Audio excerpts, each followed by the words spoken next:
नमस्कार मंडळी, आजच्या व्हिडिओमध्ये सगळ्यांचं मनपूर्वक स्वागत. गेले काही दिवस आपण भगवद्गीतेचा दुसरा अध्याय त्यातील श्लोक ऐकत आहोत. त्यावेळी त्यांचं स्पष्टीकरण सांगितलं जातं, अर्थ सांगितला जातो आणि गीताईही सांगितली जाते.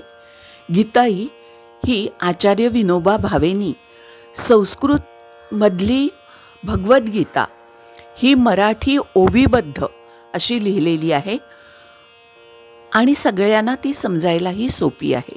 म्हणून मी गीताईचा सुद्धा श्लोक सांगते आणि त्याचं स्पष्टीकरणही सांगते. तर आज व्हिडिओत आपण 22, 23 आणि 24 हे श्लोक ऐकणार आहोत.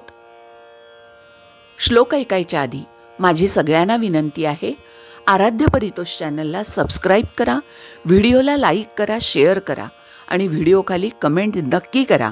व्हिडिओ भगवद्गीतेचा आहे, त्यामुळे संपूर्ण व्हिडिओ ऐका आणि लाईक आणि सबस्क्राईब याला तर वेळ अजिबात लागत नाही, तेव्हा लाईक आणि सबस्क्राईब तर नक्कीच करा आणि कमेंटमध्ये श्रीकृष्णांना नमस्कार करा अशी सगळ्यांना विनंती आहे.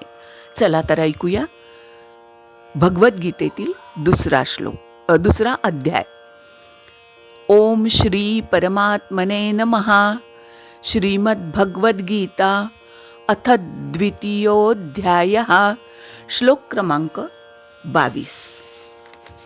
वासांसि जीर्णानि यथा विहाय नवानि गृह्णाति नरोपराणि तथा शरीराणि विहाय जीर्णा न्यन्यानि संयाति नवानि देही. अर्थ, ज्याप्रमाणे मनुष्य जुन्या वस्त्रांचा त्याग करून नवीन वस्त्रे धारण करतो, त्याप्रमाणे आत्माही जुन्या आणि निरुपयोगी शरीराचा त्याग करून नवीन भौतिक शरीर धारण करतो. गीताई. सांडूनिया जर्जर जीर्ण वस्त्रे मनुष्य घेतो दुसरी नवीन तशीच टाकुनी जुनी शरीरे आत्मा ही घेतो दुसरी निराळी. स्पष्टीकरण. कुरुक्षेत्र या युद्धभूमीवर अर्जुन आपल्या नातेवाईकांना बघून दुःखाने व्याकुळ होतो, तेव्हा श्रीकृष्ण त्याला आत्मज्ञानाचा उपदेश करतात. आता बघा, आपल्याला एखादा कपडा म्हणजे शर्ट किंवा पंजाबी ड्रेस खूप आवडतो, त्यामुळे आपण तो खूप वेळा वापरतो.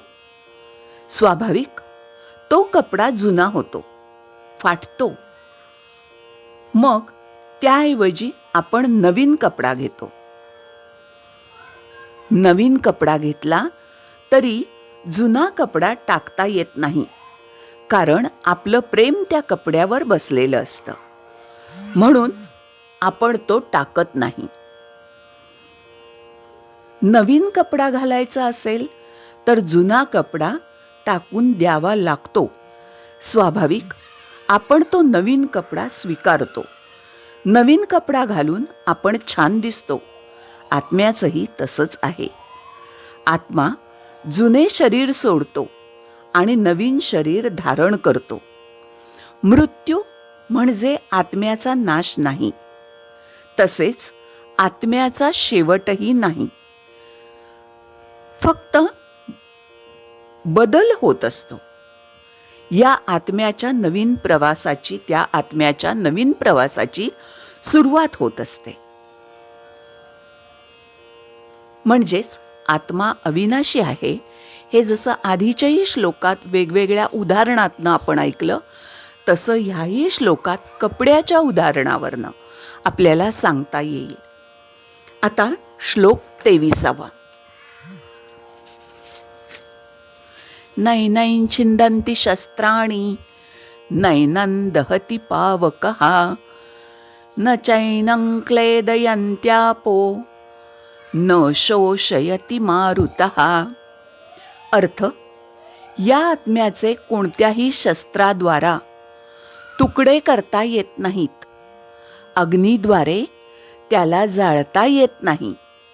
पाण्याद्वारे त्याला भिजवता येत नाही.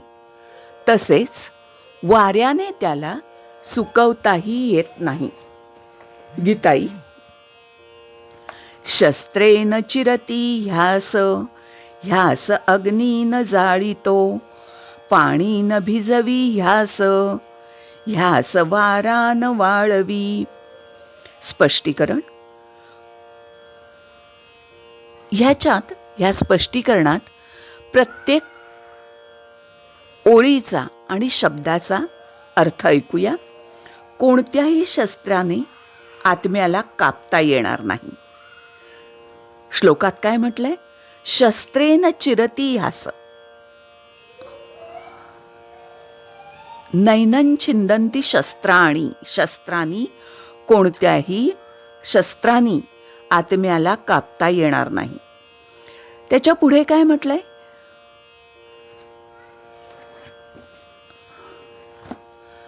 नैनं दहती पावकः. म्हणजेच अग्नीने आत्म्याला जाळता येणार नाही. पुढे श्लोक आहे, न चैनं क्लेदयन्त्यापो. म्हणजे आत्म्याला भिजवताही येणार नाही. आणि पुढे म्हटलंय, न शोषयती मारुतः. म्हणजे वाऱ्याने आत्म्याला सुकवता सुद्धा येणार नाही. म्हणजेच आत्म्यावर कशाचाच परिणाम होणार नाही. कारण आत्मा अमर आहे असे भगवंत या श्लोकात सांगतात. ह्याच्या पुढचा श्लोक आहे, अच्छेद्योयम अदाह्योयम अक्लेद्यो शोष एव च नित्यः सर्वगतस्थाणुर अचलोयम सनातनः. अर्थ, हा आत्मा अविद्राव्य व न तुटणारा आहे आणि त्याला सुकविणे किंवा जाळणेही शक्य नाही. हा नेहमी टिकणारा, सर्वव्यापी, अपरिवर्तनीय, निश्चल आणि नित्य सारखाच राहणारा आहे. गीताई. चिरवे जाळवे नाहा, भिजवे वाळवे हिना. स्थिर निश्चळ हा नित्य, सर्वव्यापी सनातन. स्पष्टीकरण. अच्छेद्य म्हणजे न तुटणारा. अयम म्हणजे आत्मा. अदाह्य म्हणजे न जळणारा. अक्लेद्य म्हणजे न विरघळणारा. अशोष्य म्हणजे न सुकणारा. सर्वगत म्हणजे सर्वव्यापी. स्थाणू म्हणजे न बदलणारा. अचल म्हणजे न हलणारा. या श्लोकातील या शब्दांचे अर्थ मी तुम्हाला सांगितले. आता अर्थ श्लोकाचा एकंदरीत कसा सांगता येईल तो बघा. शरीर, मन आणि इंद्रिय यांच्यातील बदलाचा प्रभाव आत्म्यावर होत नाही. तसेच आत्म्यावर वेळ, स्थळ किंवा परिस्थिती यांचाही प्रभाव पडत नाही. अशा अपरिवर्तनीय आत्म्याला समजून घेऊन अनुभवणे हे अतिशय महत्त्वाचं आहे. असे हे आजचे 3 श्लोक होते. मंडळी, पुढचे श्लोकही मला अपलोड करायचे आहेत.